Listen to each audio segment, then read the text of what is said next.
아멘. 피아노 감사합니다. 오늘 하나님의 말씀은 마태복음 19장입니다. 마태복음 19장 23절에서 30절 말씀입니다.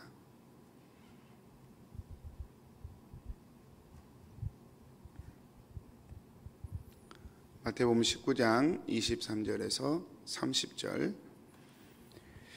예수께서 제자들에게 이르시되 내가 진실로 너희에게 이르노니 부자는 천국에 들어가기가 어려우니라.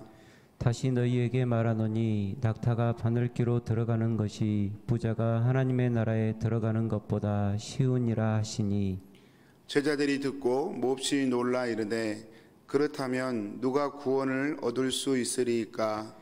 예수께서 그들을 보시며 이르시되 사람으로는 할 수 없으나 하나님으로서는 다 하실 수 있느니라.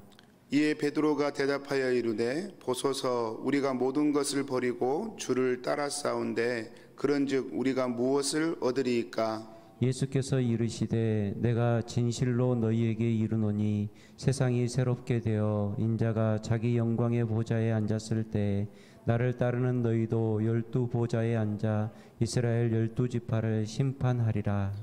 또 내 이름을 위하여 집이나 형제나 자매나 부모나 자식이나 전토를 벌인 자마다 여러 배를 받고 또 영생을 상속하리라.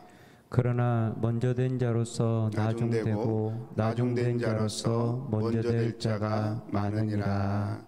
아멘. 성도님들, 성경을 연구하는 학자들이 이미 증명된 일인데요. 믿음에 대해서 성경이 말하는 횟수가 214회라고 얘기합니다. 닭에 믿음이란 단어를 쳐보면 214번이 나온대요. 구원이란 단어를 치면 213번이 나온다고 합니다. 성경에서 그만큼 언급한 것입니다. 중요하기 때문에 믿음과 구원은 성경의 핵심이죠. 그래서 이렇게 많이 언급을 했습니다. 그럼 재물에 대해서는 몇 번 언급했을까요? 놀랍게도 3000번을 언급했습니다. 믿음과 구원이 성경에서 가장 중요한 주제잖아요.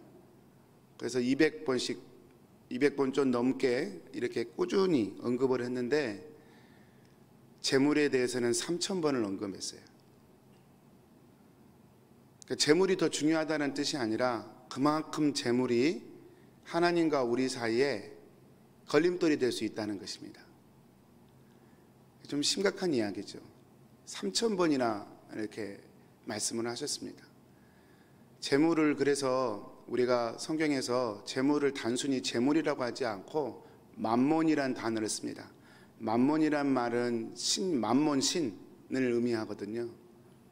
재물이 거의 우상 신처럼 그렇게 성경은 묘사를 합니다. 우리가 잘 알다시피 예수님이 재물과 하나님을 겸하여 섬길 수 없다, 그렇게까지 말씀하실 정도로 우리 인간에게 있어 재물은 정말로 깊숙하게 뿌리내린 우리 인생에 큰 영향을 행사할 수 있는 그런 요소입니다. 문제는 그것입니다. 여러분, 성경에 보면 하나님이 주신 재물이 있고 또 사단이 주는 재물도 있는 것 같아요.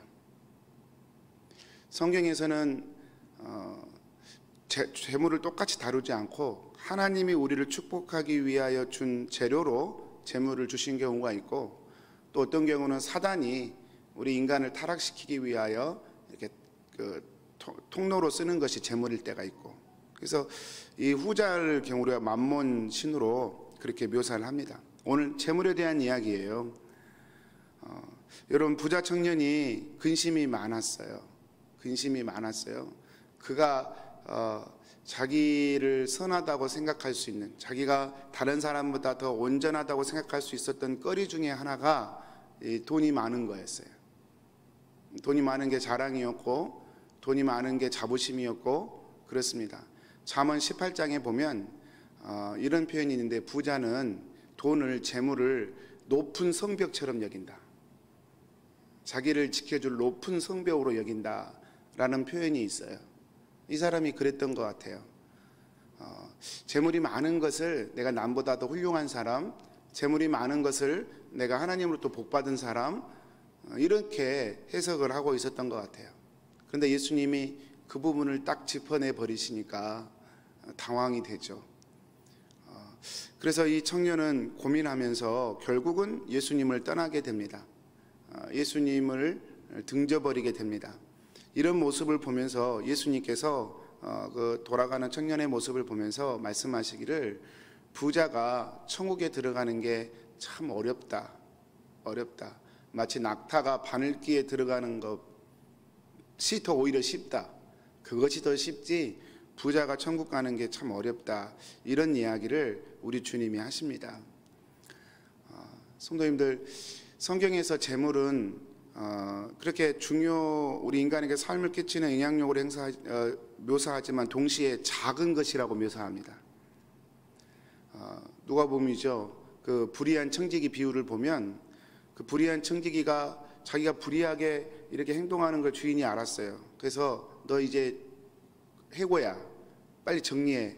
그 해고 통지를 받고 나서 이 불의한 청지기가 자기의 권한을 사용해서 주인에게 빚진 사람들의 빚을 다 탕감해 줍니다. 반으로 잘라줘요. 그 행동을 보면서 우리 주님이 참 지혜로운 행동을 했다 그래요. 그러면서 나중에 하시는 말씀이 작은 자에게 충성한 자가 큰 것에도 충성한다, 이런 말을 하십니다. 우리 주님은 재물을 작은 것으로 여기셨어요. 여러분, 오늘의 포인트는 그것입니다. 어떤 사람이 이 성경에 나오는 잘못된 부자냐? 돈을 큰 것으로 여기는 거예요. 돈을 큰 것으로 여기는 거예요. 성도님들, 돈이 많은 사람이 돈을 크게 여길까요? 돈이 적은 사람이 돈을 크게 여길까요? 그건 케이스 바이 케이스입니다. 돈이 많아도 돈에게 자신의 인생을 의지하지 않는 선한 부자들이 꽤 있습니다, 여러분. 항상 여유가 있어요. 교만하지도 않아요. 근데 반대로 돈이 너무 없는데도 불구하고 눈만 뜨면 돈으로 시작해서 눈 감을 때까지 돈 하시는 분도 꽤 많습니다. 그러니까 재물이 많다고 하나님께 저주받은 것도 아니고 재물이 없다고 무조건 복받은 것도 아니고 마음에 관한 이야기죠.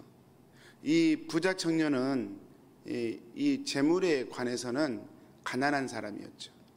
마음이 깨어진 사람이었고 재물과 하나님을 겸하여 섬길 수 있다는 그런 잘못된 생각을 가지고 당당하게 주님께 나왔다가 이 주님의 뜻하지 않는 반응을 듣고 당황해서 돌아간 사람이에요. 여러분, 우리가 전통적으로 생각하는 것 중에 하나가 돈이 많은 사람은 하나님께 복받은 사람이다 라고 하는 생각이 은연중에 교회 안에 있어요. 은연중에 교회 안에 있습니다. 그래서 가난하면 예수님 잘못 믿어서 그런다고 생각을 해버리고 말도 그렇게 함부로 해버리고 돈이 좀 많으면 하나님이 우리 가정에 큰 복을 주셨다고 자랑하고 싶어지고 그렇습니다. 근데 꼭 그런 것만은 아닙니다. 오늘 말씀에 보면 이 부자가 이렇게 돌아가는 모습을 보고 예수님이 부자가 천국 가기 어렵다 그러니까 제자들이 몹시 놀라 이르되 이렇게 얘기해요. 그러니까 몹시 놀랐어요. 제자들이. 듣고 깜짝 놀랐어요. 왜 깜짝 놀랐냐면 그 당시의 사람들은 아브라함도 이삭도 야곱도 욥도 다 부자잖아요. 그래서 이스라엘 사람들 속에는 하나님께 복받은 사람 1순위가 재물이 많은 사람이었어요. 1순위가 재물이 많은 사람. 돈을 많이 벌면 하나님이 저 사람 참 사랑하나 보다. 돈을 많이 못 벌면 저 사람은 하나님께 뭔가 문제가 있나 보다. 이렇게 일반적으로 생각을 했어요. 그러니까 깜짝 놀란 거죠. 부자가 천국 가기 어려우면 누가 천국에 가겠는가 이렇게 물을 정도로 부자 이꼬로 하나님의 사랑을 받은 사람이었어요. 예수님은 그것을 깨뜨려 버리십니다. 그렇게 그러는 거 아니다. 여러분, 우리가 삶을 살면서 재물 필요하죠. 그러나 문제는 그 재물이 여러분의 인생 가운데 어디를 차지하고 있느냐는 겁니다. 어디를 차지하고 있느냐는 겁니다.